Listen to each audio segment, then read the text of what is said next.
Neno neema limefasiriwa na wanazuoni kwamba ni kila kile ambacho Mwenyezi Mungu amempa mja wake katika kheri, riziki, mali, afya, amani, watoto, uongofu, imani, Qur'ani, utume wa Bwana Mtume Muhammad sallallahu alayhi wasallam.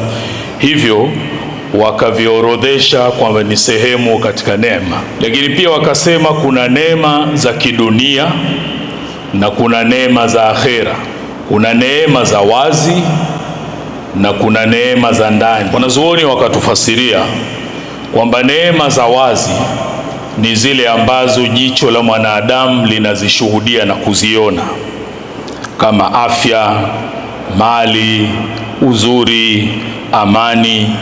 Lakini pia neema za wazi ni viungo vyako kamili, kwamba wewe umepewa una viungo kamili, kwamba hiyo ni neema na ni neema ya wazi.